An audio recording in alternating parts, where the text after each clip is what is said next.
మనం చిన్నగా ఉన్నప్పుడైతే సమ్మర్ అంటే మేలోనే కదా. అబ్బా! అసలు ఏప్రిల్ కూడా స్టార్ట్ అవ్వలే, మార్చ్‌లోనే ఇట్లా ఎండలు కొడుతున్నాయి కదా. పాలు మార్నింగ్ బయట పెట్టినా ఈవినింగ్ చూసేసరికి మొత్తం పగిలిపోయినాయి. ఛ! అసలు అంతకంటే ముందు మార్నింగ్ పెడితే ఈవినింగ్ వరకు కూల్‌గానే ఉంది కాబట్టికి వెదర్ ఏం పగలకపోతుంది. ఈ కొంచెం ఎండకి పాలు బయట పెట్టేసిస్తే పగిలిపోయినాయి అంటే దేవుడా! ముందు ముందు ఇంకెంత ఎండలుంటాయో కదా.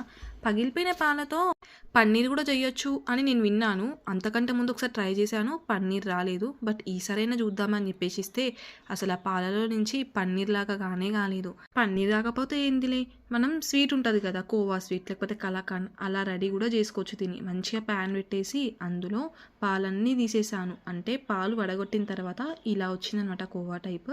ఇందులో కొంచెం ఫ్రై అయిన తర్వాత మనం ఒక ఇలాచీ అండ్ షుగర్ యాడ్ చేసామనుకోండి, సేమ్ కలాకండ్ రెసిపీ ఎలా ఉంటుంది అంత టేస్టీగా ఉంటుంది.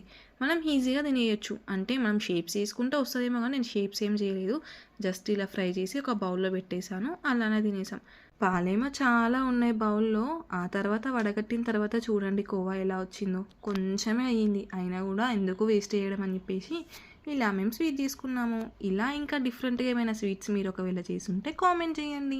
వీడియో నచ్చితే ఒక్క లైక్ ఇవ్వండి, అలాగే సబ్స్క్రైబ్ చేసుకోండి. పాలతో స్వీట్స్ చాలా బాగుంటాయి కదా, చాలా వెరైటీస్ కూడా ఉంటాయి. నాలానే మీకు కూడా స్వీట్స్ అంటే ఇష్టమా? ఒకవేళ ఇష్టమైతే ఏ స్వీట్స్ ఇష్టమో కామెంట్ చేయండి.